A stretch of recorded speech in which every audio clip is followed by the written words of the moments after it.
Então, até agora nós tratamos exclusivamente de sinais. Nós definimos o que é um sinal, fizemos a classificação dos sinais segundo alguns critérios, definimos algumas operações às quais a gente submete os sinais e definimos alguns sinais elementares, né, que foram o delta de Dirac e o degrau unitário. E agora nós vamos falar de sistemas. E sistema aqui no nosso contexto é essa entidade aqui que tem um sinal na entrada e um sinal na saída. E ele é determinado pela relação entre o sinal de entrada e o sinal de saída. Ou seja, é efetuada uma operação no sinal de entrada, né? Uma operação que leva como argumento o sinal de entrada e o resultado dessa operação é a saída. E essa operação define totalmente o sistema. Eu tenho dois exemplos aqui. Um exemplo super simples, eu pego a entrada e simplesmente elevo ela ao quadrado. E isso é a saída. Então, eu tenho essa rampa aqui na entrada, né? E nos instantes em que eu tenho zero aqui na entrada, eu vou ter zero na saída. Aqui, por exemplo, eu tenho meio na entrada, eu vou ter meio ao quadrado 0,25 na saída. Aqui, por exemplo, eu tenho 1 na entrada, 1 ao quadrado continua sendo 1, e assim por diante. E eu tenho esse outro sistema aqui embaixo, que ele pega o sinal da entrada, dá um atraso de 1 segundo ao sinal e ainda dá uma atenuação a esse sinal, né? Ele multiplica por meio aqui a amplitude do sinal. Então eu tenho essa mesma rampa como entrada, e o que eu vou ter ali na saída é essa rampa deslocada em 1 segundo, né? Está atrasada em 1 segundo aqui, e além disso a amplitude dela está menor, né? Ela está então atenuada, está com metade da amplitude. Os sistemas que interessam para nós nessa disciplina aqui são sistemas lineares e invariantes no tempo. Então, ao longo de toda a disciplina, vocês vão ver um sisteminha assim com essa sigla, SLIT, ou a gente pronuncia a sigla inteira, SLIT. Em inglês também, na literatura, vocês vão encontrar, quem for ler livros em inglês aí, LTI, né? Linear Time Invariant Systems. Esses sistemas são importantes porque, se o sistema for linear, ele permite que a gente decomponha a entrada em várias partes mais simples e processe cada uma dessas partes independentemente. Então, essa é uma vantagem do sistema ser linear. E se além de linear ele for invariante no tempo, aí a gente pode usar várias ferramentas que a gente vai estudar aqui nessa disciplina, que são a convolução. Então, a gente pode definir o sistema a partir da sua resposta ao impulso, as séries de Fourier e a transformada de Fourier. Então, a gente pode definir o sistema a partir da sua resposta em frequência, a transformada de Laplace, e aí a gente pode definir o sistema a partir da sua função de transferência, a transformada Z, no caso de sistemas discretos, né, que a gente vai ver no fim da disciplina, e aí também a gente pode definir a partir da função de transferência, mas aí no domínio Z. E agora a gente vai ver o que é cada uma dessas classificações, né? A gente vai ver quando um sistema é linear, quando um sistema é invariante no tempo, e a gente vai ver algumas outras classificações que são importantes aqui para o nosso contexto também.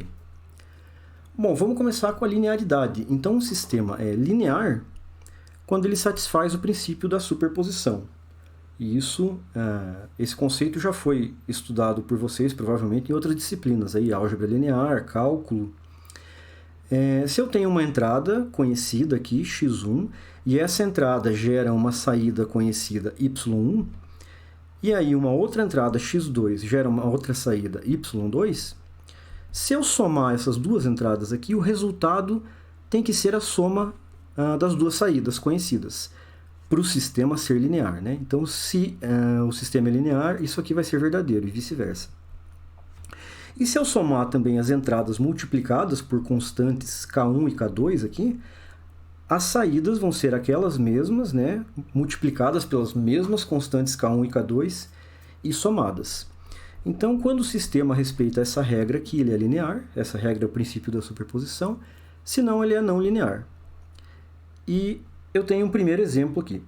Eu tenho um sistema cuja saída, y de t, é a integral da entrada. Então, num tempo t, a saída é a integral da entrada de menos infinito até aquele instante t, ou seja, de menos infinito até agora. E eu coloquei aqui 3 casos. Então, eu tenho esse sinalzinho aqui, e eu vou fazer a integral dele de menos infinito até t para gerar esse sinal y1 aqui. Então, em instantes negativos ele é 0, aqui vai ser 0. Aí a área vai começar a crescer linearmente aqui com o tempo, né? Então ela sobe linearmente aqui. Depois eu começo a subtrair linearmente uma área, então ela decresce linearmente. E depois vai para 0, né? Como essas duas áreas aqui são iguais, ele vai acabar voltando para 0 e aí depois eu não somo mais nada, né? A partir do instante de tempo t igual a 1. Então é essa saída para essa entrada x1 aí.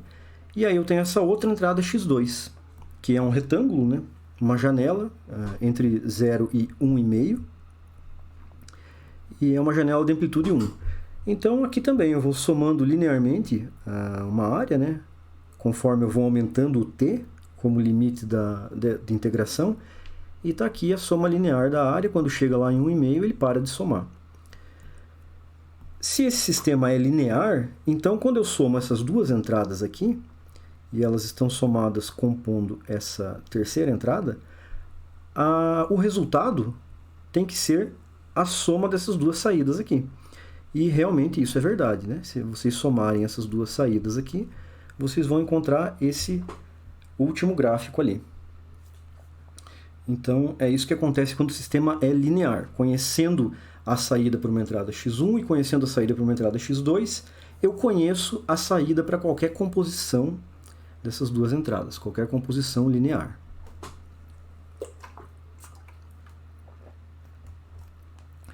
Temos um outro exemplo aqui, onde a operação realizada é eu pego o sinal e elevo ao quadrado. E essa é a saída, simplesmente elevo ao quadrado. Então eu tenho esse sinal x1 aqui, e esse sinal x1 é um degrau de amplitude menos 1. É um degrau negativo. Quando eu elevo menos 1 ao quadrado, eu tenho 1, né? É um módulo de 1. Então, o resultado aqui na saída vai ser um degrau com amplitude positiva, amplitude mais 1. Nesse segundo caso aqui, eu tenho uma rampa. E o que eu vou fazer, o que vai acontecer na saída é que essa rampa vai ser elevada ao quadrado. Então, no lugar da reta ali, eu vou ter uma parábola naquele trecho, né? E aí, eu vou somar essas duas entradas aqui e compor essa terceira entrada. E esse sistema não é linear. Quando eu elevo uma variável ao quadrado, essa é uma operação não linear. Vejam só, aqui, essa saída aqui, vamos chamar ela de y3, ela realmente é esse sinal aqui elevado ao quadrado.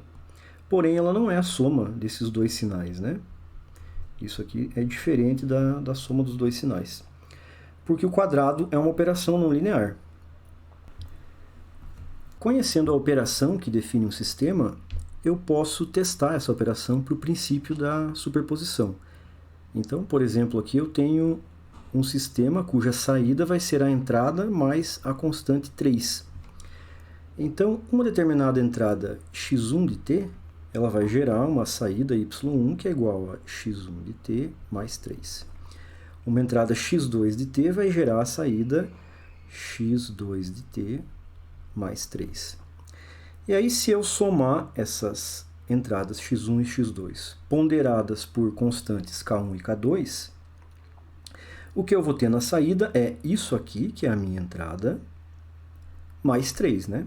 Então, eu tenho k1 x1 de t mais k2 x2 de t mais 3.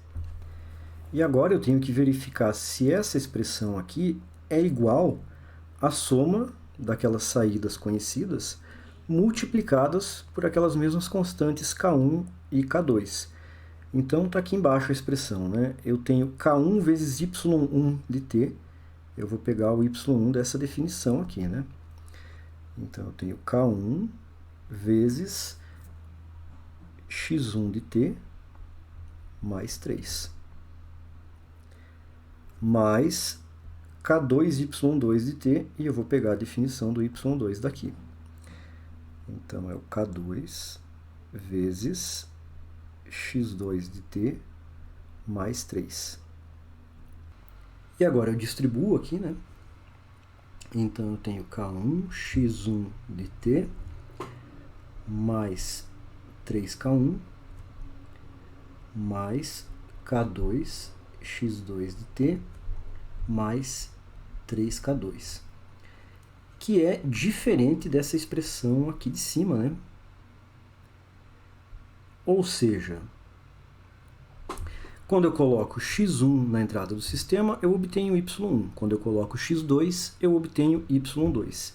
Se eu coloco na entrada do sistema uma composição linear de x1 e x2, eu obtenho essa saída aqui, que é diferente dessa composição linear aqui, das saídas conhecidas, né, que eu esperava obter se o sistema fosse linear. Então, esse sistema aqui não passou no teste do princípio da superposição e, portanto, ele é não linear. O sistema que opera a derivada. Então, a saída é a derivada temporal da entrada. Então, uma determinada entrada x1 de t, ela vai gerar a saída y1 de t igual a d sobre dt x1 de t. E uma entrada x2 de t vai gerar a saída d sobre dt x2 de t. Se a entrada for essa expressão toda, eu vou fazer a derivada dessa expressão toda. K1 x1 de t mais K2 x2 de t. E as constantes eu posso tirar para fora da derivada, né? E a derivada é distributiva. Então, isso aqui pode ser K1 d sobre dt x1 de t mais K2 derivada de x2 de t, derivada primeira. E agora eu vou verificar se isso é igual a essa composição ponderada das saídas conhecidas aqui. Então, esse y1 eu vou pegar dessa definição aqui, né? É o K1 vai ser d sobre dt x1 de t mais esse K2, e aí eu vou pegar o y2 dessa definição aqui.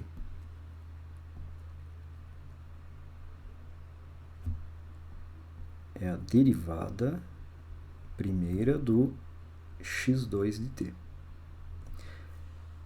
E, nesse caso, os dois resultados são idênticos, né? É o mesmo resultado.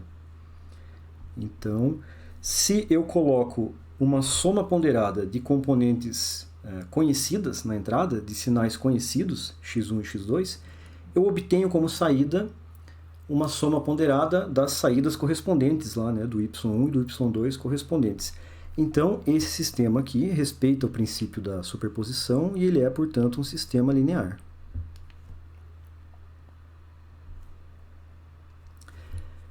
Uma outra classificação importante para nós é sobre a variância no tempo. Então, um sistema é invariante no tempo se um deslocamento temporal na entrada causa um igual deslocamento temporal na saída, sem modificá-la, né, aquela saída, de outra forma. Ou seja, está nesse exemplo aqui, né? Para essa entrada aqui, o sistema obteve essa saída. Esse sistema está definido aqui embaixo, né? Ele é, de novo, aquela integral de menos infinito a t da entrada. Então, eu coloquei esse retângulozinho aqui, eu obtive esse sinal na saída. Se eu colocar na entrada esse mesmo retângulo, só que deslocado em 1 segundo, eu tenho que obter essa mesma saída aqui, deslocada em 1 segundo. E isso é verdade para esse sistema aqui, né? Então, está formalizada aqui essa regra, né? Se x de t implica em y de t, ou seja, se para uma determinada entrada eu conheço a saída, para essa mesma entrada deslocada, eu também conheço a saída. É aquela mesma saída, só que deslocada, né? Com o mesmo deslocamento temporal que eu apliquei à entrada. Esse exemplo aqui, então, ele é um sistema invariante no tempo. Invariante no tempo. Quando a variável independente não é o tempo, por exemplo, quando eu faço processamento de imagens e a variável independente é o espaço, aí eu generalizo o conceito e digo que o sistema é invariante ao deslocamento, né? O deslocamento da variável independente. Ou isso aqui também poderia representar, ao invés de ser tempo, né? Faltou definir o eixo aqui. Ao invés de ser tempo, isso poderia ser a posição no espaço, né? Esse gráfico pode estar representando, por exemplo, a temperatura ao longo de um determinado caminho, né? De um determinado espaço. Então, se a variável independente não for tempo, a gente, ao invés de dizer que o sistema é variante no tempo, a gente diz variante ou invariante ao deslocamento, né? E para nós são interessantes os sistemas invariantes no tempo, né? Invariantes ao deslocamento, que é o caso desse aqui.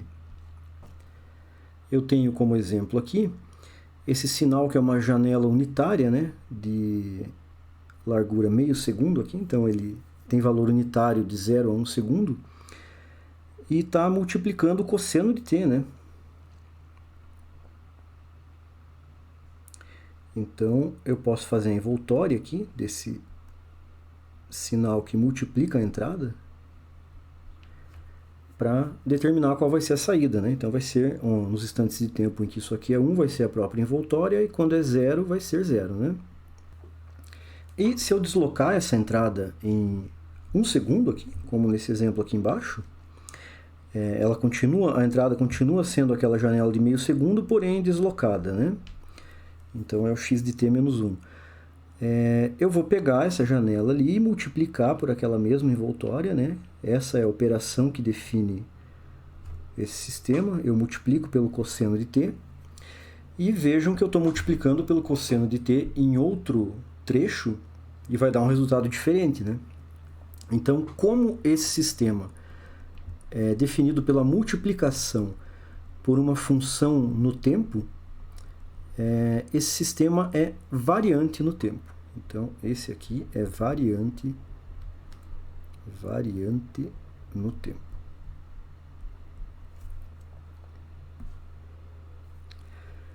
Uma outra definição bastante importante para nós é a diferença entre sistemas estáticos e sistemas dinâmicos.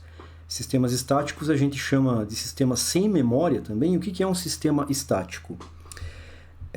Quando a saída y de t para um determinado t, né, um determinado instante de tempo, depende somente da entrada naquele instante de tempo e não depende de entradas anteriores, né, nem posteriores, a gente já vai falar disso, não depende de outras entradas no tempo, aí o sistema é estático, ele é sem memória, porque ele não precisa armazenar informação, né, ou não precisa armazenar energia. Por exemplo, esse sistema aqui, y de t é igual a meio x de t, né? A saída é igual a meio multiplicado pela entrada. Qualquer que for a entrada, né, eu tenho esse exemplo aqui, a saída vai ser aquela entrada multiplicado por meio. Então, em qualquer instante de tempo, eu tenho a saída igual a entrada vezes meio, independente do que aconteceu antes. Por exemplo, eu pego no instante 2 aqui, na entrada eu tenho o valor 1 e na saída eu tenho o valor meio. Tenho essa outra entrada aqui, né, esse outro sinal de entrada, em que no instante 2 também ele vale 1, só que ele tem um histórico diferente, né? Ele teve um comportamento diferente em instantes prévios, mas isso não importa, porque a saída aqui está definida totalmente em função da entrada atual. Então, aqui também é 1. Então, esse sistema aqui é estático, ou sem memória. E esse exemplo aqui, é estático ou é dinâmico? Esse aqui a gente viu que ele é não linear, né? Entrada ao quadrado definindo a saída. Bom, vamos ver. Eu tenho aqueles mesmos dois sinais que eles vão estabilizar aqui em 1, só que com caminhos diferentes, né? Com históricos diferentes. Então, nesse ponto aqui, eu vou ter 1 ao quadrado, que é 1. Nesse ponto aqui, eu vou ter 1 ao quadrado, que é 1. Se vocês fizerem isso ponto a ponto, vocês vão ver que funciona para todos os pontos, né?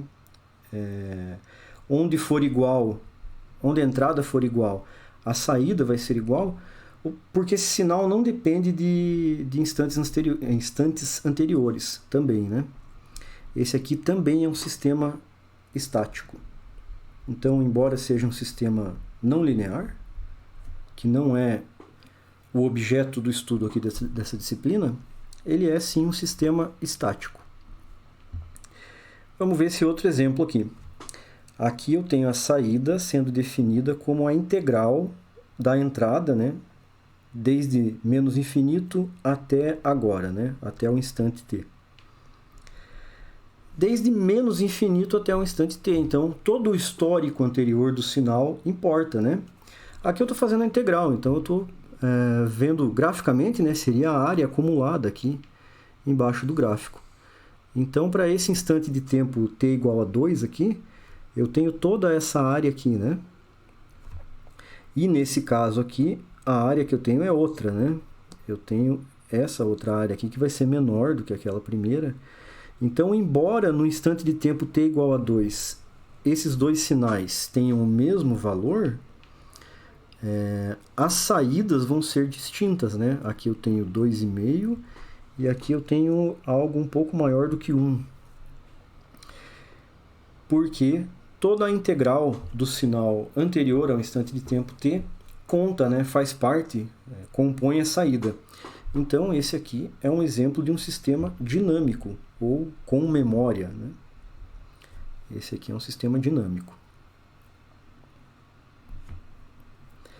Esse outro exemplo aqui, eu tenho a saída igual a x de t menos 0,5. Eu estava vendo antes lá para o instante 2, né? Vamos ver aqui para o 2,5, para ficar bem evidente o que eu quero dizer. Aqui eu tenho 1 e aqui também eu tenho 1. Lá na saída, no instante 2,5, eu tenho 1 e aqui eu também tenho 1. Então, por enquanto, né, para esse instante de tempo, t igual a 2,5, ele não parece ser dinâmico, né? Ele parece ser estático. Eu tenho históricos diferentes e estou encontrando valores iguais, porque naquele instante de tempo as entradas são iguais. Mas se eu pegar aqui, por exemplo, aqui é 1,5, aqui é 1,75. Se eu pegar aqui no instante de tempo 1,75, também eles são iguais, porém, as entradas são iguais, né? Porém, as saídas vão ser diferentes. Aqui eu vou ter algo um pouco menor do que 1, e aqui eu vou ter 1. Por quê? Esse é um sistema que ele faz somente um atraso de meio segundo. Ele pega a entrada e atrasa em meio segundo. Então, se eu mudei a entrada a menos de meio segundo atrás, eu vou obter valores diferentes na saída, né? Então, aqui no instante de tempo 1,75, se eu pegar meio segundo para trás, aqui o sinal x1 é diferente do sinal x2. Então, as saídas, vão ser diferentes. Então, esse é um sistema dinâmico, ou com memória. Ele precisa memorizar, né, todos os valores durante meio segundo. Ele tem que guardar aquela informação da entrada durante meio segundo, porque para cada valor na entrada, dali meio segundo ele tem que jogar aquele valor para a saída. Então ele é um sistema que guarda a informação, né? Um sistema dinâmico. E voltando para essa definição aqui, né, a saída depende de instantes anteriores, né? A saída, nesse caso, depende exclusivamente da entrada meio segundo atrás, né? A saída é a entrada deslocada em meio segundo. E esse sistema aqui? Eu tenho esse circuito RC, resistência 1 ohm, capacitância meio Faraday, né? Uma capacitância bem exagerada aqui, por exemplo, ficar claro. E eu coloco como entrada essa fonte de tensão aqui, esse é o meu sinal de entrada, e a minha saída é a tensão em cima do capacitor. Se vocês montarem as equações desse circuito, o sistema não responde imediatamente nessa equação integral aqui, né? Ele tem uma curva, reparem que essa equação tem integrais. Se eu colocar essa rampa menos infinito até agora, né, aqui eu vou ter tanto para a entrada quanto para a própria saída. E aí a gente pode pegar, por exemplo, aqui então ele vai ser um sistema dinâmico, né? O histórico das entradas aqui influencia a saída atual, né? Iguais, a saída atual não depende só da entrada atual. Que a gente fez, se fosse um divisor resistivo, mas o histórico das entradas é diferente, né? Esse sistema então, é definido eu tenho esse sinal aqui, aquele mesmo que eu coloquei para os exemplos anteriores, que é integral. E o que vai acontecer? Aqui quando eu dar um valor maior do degrau dessa entrada aqui. Na tensão na entrada, o sistema vai lentamente estender e vai ter um valor maior tensão, né, do que essa saída aqui no mesmo instante de tempo. Embora quanto maior a capacitância, mais lenta as entradas sejam iguais. Essa curva, então, né, quanto maior a resistência também, mais lenta essa curva. É um sistema dinâmico com memória. Dinâmico.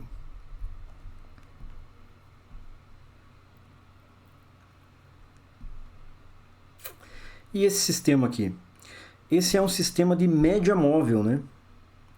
A saída é a integral da entrada no último segundo. Então, no instante t, eu tenho a integral de t-1 até t.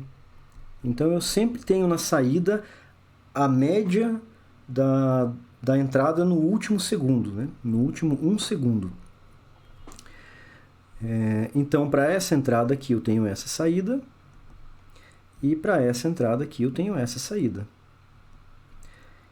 E, de novo, a gente pode olhar aqui no instante de tempo t igual a 2. Né? Embora as entradas sejam iguais, as saídas são diferentes. Porque naquele último segundo ali, isso aqui vai ser a média desses valores aqui nesse intervalinho, né? 1 segundo. Isso aqui vai ser a média dos valores nesse intervalo de 1 segundo. Essa primeira média é maior do que essa segunda média, né? Então, aqui tem um valor ligeiramente maior do que esse.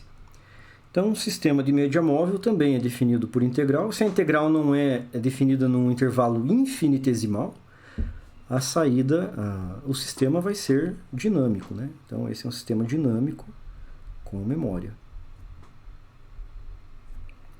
O sistema de média móvel. Esse próximo sistema aqui também é um sistema de média móvel, mas a saída aqui não é a integral do último segundo, não. Essa é a média móvel central. Então, para o instante de tempo t, eu integro a entrada de meio segundo para trás até meio segundo para frente. E esse sistema, então, ele precisa prever o futuro, né? Por exemplo, nesse instante 1 aqui, eu tenho 1.3 na entrada, a saída vai ser a média meio segundo para trás até meio segundo para frente. O sinal não variou, ficou estático nesse intervalo, né? Então vai ser 1.3 aqui a saída. Aqui eu tenho a média meio segundo para trás, mais meio segundo para frente. Como eu tenho uma reta ali, vai dar o valor médio dessa reta, né? Que está ali mais ou menos em 0.75, né? Está aqui esse valor. Então, esse aqui também é um sistema de média móvel. Se a gente for comparar com o anterior, a diferença entre eles é apenas um atraso, né? Esse aqui está adiantado com relação ao outro, com relação à média móvel do último segundo. E esse sistema ele precisa prever o futuro, né? Vejam que antes de eu começar a excitar o sistema aqui, ele já está respondendo à excitação que vai acontecer depois do instante zero, né? E isso nos leva à próxima definição aqui, que é a definição de sistemas causais e não causais. Basicamente, se o sistema precisa prever o futuro, ele é não causal, porque ele não respeita a relação temporal entre causa e efeito. A saída de um sistema ela tem que ser causada pela entrada. Se a saída precisa de uma informação do futuro para resultar num determinado valor, né, num instante de tempo, então o sistema é não causal. Agora, se o sistema depende só das entradas anteriores, né, passadas, e da entrada atual, da entrada presente, então o sistema é causal, né? Nesse caso, ele é causal. Esse sistema aqui, então, ele precisa prever o futuro meio segundo para frente, né? Então ele é não causal. Esse sistema aqui, aquele que a gente viu antes, né? Era a média móvel, só que não centrada, né? A média móvel passada, média móvel do último segundo, ele é causal, porque ele não precisa prever o futuro. Esse sistema aqui, que dá simplesmente um atraso, né? Ele pega a entrada, atrasa em meio segundo e isso é a saída. Ele depende somente de informações de meio segundo atrás, né? Então a entrada a saída num determinado instante t vai ser igual à entrada no instante t menos meio. Então só depende de entradas anteriores, não depende do futuro, então esse aqui é um sistema causal.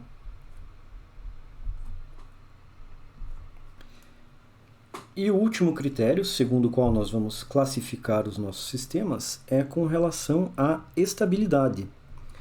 Existem vários critérios de estabilidade e a gente vai se referir a esse critério aqui, BIBO, que é a sigla para Bounded Input, Bounded Output. Ou seja, entrada limitada, saída limitada. Ou entrada finita, saída finita. E esse critério está formalizado aqui. Se a entrada é finita, ou seja, se para qualquer instante de tempo a entrada tem valor finito, né? Ela não tende a infinito, ou seja, existe uma constante b e o módulo de qualquer valor da entrada é menor do que essa constante b. Então, se a entrada for finita, a saída também será finita. O módulo da saída sempre será menor do que infinito. Essa é a formalização desse critério de entrada finita, saída finita. Se o sistema respeita esse critério, ele é estável. Se não, se existe alguma entrada finita, né, bem comportada, que causa uma saída tendendo ao infinito, aí o sistema é instável. Vamos ver alguns exemplos aqui. Eu tenho esse sistema que a gente já viu, né, o sistema de média móvel, e eu estou colocando esse degrau aqui na entrada, por exemplo, e aí ele vai fazer sempre a integral do último segundo daquele degrau. Então eu tenho aqui uma entrada finita, e para essa entrada a saída é finita também. Será que essa saída vai ser finita para qualquer entrada finita? Sim, porque essa operação aqui é extremamente simples, né? Ela é a integral ao longo de um período pequeno, ali, de um período determinado, de 1 segundo. Então, se naquele período o sinal não tende a infinito, eu integro o sinal, né, com 1 segundo, não está tendendo a infinito, o resultado da integral não vai tender a infinito também. Então, esse sistema aqui, a gente sabe que é estável. Vamos ver outro exemplo. Eu tenho esse sistema em que a saída é a integral da entrada de menos infinito até t, né? Eu costumo dizer de menos infinito até agora. No instante atual, a saída será a integral da entrada de menos infinito até o instante atual, até agora. Esse sistema aqui não é estável, porque, por exemplo, para essa entrada degrau aqui, o degrau está definido para qualquer instante de tempo, né? E para qualquer instante de tempo positivo, ele vale 1. Então, eu vou integrando essa área aqui, né, para gerar o sinal de saída.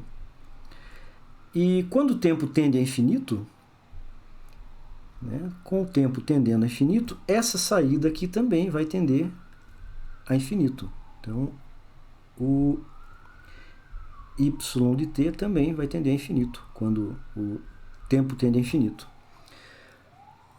Então, eu tenho um exemplo aqui de um sinal bem comportado, né, um sinal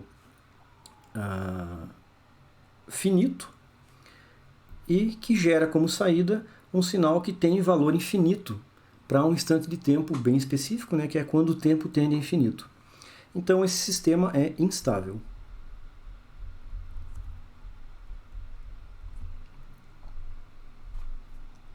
E esse sistema aqui? O sistema derivador. Aquele anterior é o sistema integrador, né? Esse aqui faz a operação inversa, ele é o sistema derivador. Ele é estável? Se a gente colocar aquele mesmo degrau como entrada aqui, a gente já vai ver que ele não é estável, porque o degrau, como a gente sabe, é um sinal finito, né? Tem amplitude finita, mas ele tem uma descontinuidade aqui, e a derivada numa descontinuidade vai tender a infinito, né? Porque quando eu faço o limite lá, eu divido 1 por algo tendendo a zero, né?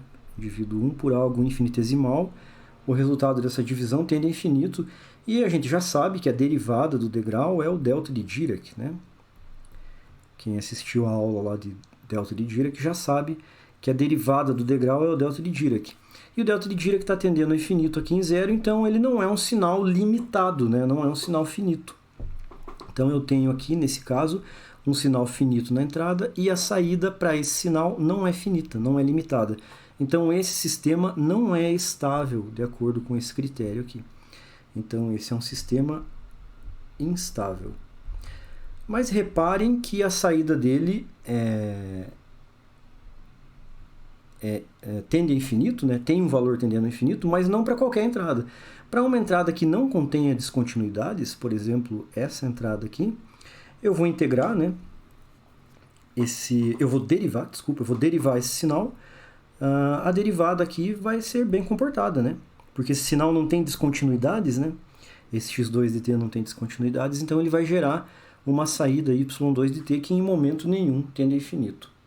Então ele é instável, mas essa instabilidade dele se revela quando existem descontinuidades no sinal na entrada. Então, retomando, né? Os sistemas que são do nosso interesse aqui são os sistemas lineares e invariantes no tempo, e a gente definiu o que é a linearidade, né? E a gente definiu também o que é a invariância no tempo. A gente definiu outros dois critérios de classificação também, né? A causalidade. Então, o sistema pode ser causal ou não causal. Ele é não causal quando ele precisa prever o futuro para gerar a saída, né? Aí ele não respeita a relação de causa e efeito temporal. E também a gente classificou os sistemas de acordo com a estabilidade. Eles podem ser estáveis ou instáveis. E a gente usou o critério Bounded Input, Bounded Output. Quando um sistema é linear e invariante no tempo, a análise dele fica mais fácil e a gente pode usar as ferramentas que a gente vai cobrir aqui nessa disciplina. E quais são as vantagens dele ser linear e invariante no tempo? A gente vai começar a entender isso agora. Eu tenho o seguinte problema aqui. Um sistema linear e invariante no tempo apresenta o seguinte comportamento. Então, se eu colocar essa entrada aqui, que é uma janela ali de largura 1 segundo e amplitude unitária, eu vou obter essa saída aqui.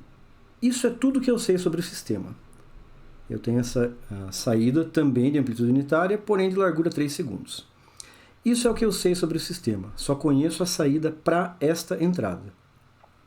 E aí, eu tenho a seguinte questão aqui embaixo. Determine a saída para a seguinte entrada. Eu tenho um sinal um pouco mais complexo aqui. É possível eu determinar a saída para essa entrada aqui, conhecendo só isso do sistema? Nesse caso, sim. Porque essa entrada aqui, vamos chamar ela de x2 de t, né? Já que a entrada lá de cima já é x de t, e isso aqui é o y2. Esse x2 de t ele pode ser decomposto em cópias deslocadas e ponderadas por constantes dessa entrada conhecida aqui. Então, esse cara aqui, ele é o x de t. Aquele x de t que eu conheço ali em cima. Esse cara aqui, ele é o x de t multiplicado por meio, né, com metade da amplitude, e deslocado 1 segundo para a direita. Como o sistema é invariante no tempo, eu sei o que vai acontecer com a saída se eu deslocar a entrada, né? Ela vai ser a mesma saída que eu conheço, só que deslocada. E como o sistema é linear, eu sei o que vai acontecer quando eu mudar a amplitude da entrada. Eu simplesmente mudo a amplitude da saída já conhecida, né? Esse cara aqui é o menos meio x de t menos 3. Ele está deslocado em 3 segundos. E, finalmente, esse cara aqui é o menos 1, né? Então, é o menos x de t menos 4. Eu tenho 4 cópias deslocadas e multiplicadas por constantes de um sinal conhecido. Então, a minha saída vai ser 4 cópias deslocadas com os mesmos deslocamentos e multiplicadas pelas mesmas constantes dessa saída conhecida aqui. Eu já coloquei aqui, né? Aqui do lado. Então, eu tenho aqui aquele x de t, né?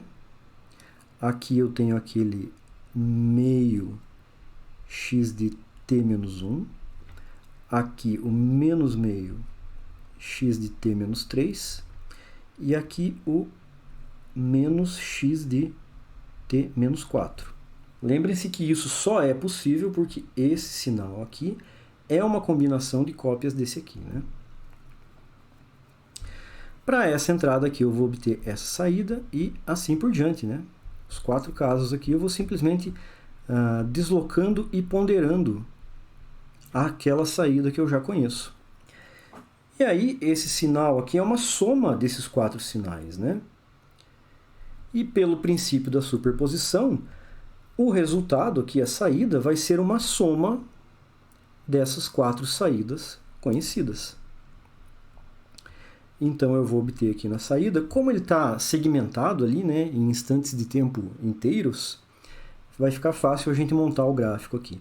Bom, para instante de tempo negativo, todo mundo vale 0 aqui, né? Então, é 0 mais 0 mais 0 mais 0.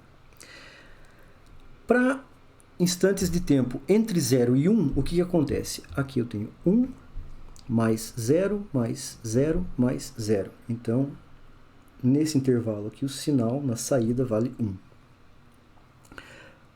Para instantes entre 1 e 2 segundos, eu tenho 1 mais meio mais 0 mais 0. Então, eu tenho 1,5 nesse intervalo aqui. Instantes entre 2 e 3 segundos, eu tenho 1 mais meio mais 0 mais 0. Então, tenho de novo 1,5. Instantes entre 3 e 4 segundos, eu tenho 0 mais meio menos meio, que dá 0, mais 0. Então, aqui o sinal vem para 0, nesse intervalo. Entre 4 e 5, 0 mais 0, menos meio, menos 1. Então, menos 1,5. Menos 1,5. Entre 5 e 6, eu tenho 0 mais 0, menos meio, menos 1. Tenho de novo menos 1,5, então. Aqui. Entre 6 e 7, eu tenho 0 mais 0, mais 0, menos 1. Então, eu tenho menos 1 nesse intervalo. E, finalmente, para instantes de tempo maiores do que 7, eu sempre vou ter 0 mais 0 mais 0 mais 0. Então, aqui o sinal volta para 0. Então, conhecendo a saída a essa entrada e sabendo que ele é linear e invariante no tempo, eu conheço a saída para qualquer composição de cópias deslocadas e ponderadas daquela entrada ali. E é essa facilidade que os sistemas lineares e invariantes no tempo nos oferecem. E, para finalizar, eu quero lembrar vocês do conceito de resposta ao impulso. Na verdade, eu vou introduzir o conceito de resposta ao impulso e lembrar vocês de que o impulso é um sinal também para o qual valem essas propriedades que a gente viu há pouco. O que é a resposta ao impulso de um sistema linear invariante no tempo? Como o nome diz, é a resposta que eu obtenho quando a entrada é o delta de Dirac. Quando a entrada é o impulso unitário, então a resposta, né, a saída, ela leva esse nome de resposta ao impulso. E aí a gente usa o símbolo H de t para representar a resposta ao impulso. E com isso vocês podem fazer já um exercício, por exemplo, esse exercício que eu peguei aqui de uma prova lá de 2016. Um sistema linear invariante no tempo, de tempo contínuo, possui a função de resposta ao impulso, essa aqui, que é um seno janelado, né? Está janelado ali entre 0 e 2π. É esse cara que está desenhado aqui. E aí, a questão pede para você traçar o gráfico da saída y de t obtida quando o sinal aplicado à entrada é esse aqui. Como o sinal aplicado à entrada é uma composição de impulsos unitários, né? É uma composição de deltas de Dirac deslocados e ponderados, na verdade só deslocados aqui, todo mundo tem amplitude unitária, né? Todos são impulsos unitários. Eu posso usar exatamente o mesmo princípio que eu usei para resolver essa questão aqui. Então, com isso, vocês conseguem resolver várias questões ali do banco de questões das provas antigas, com o conceito de resposta ao impulso e com o que a gente viu aqui dos sistemas lineares e invariantes no tempo.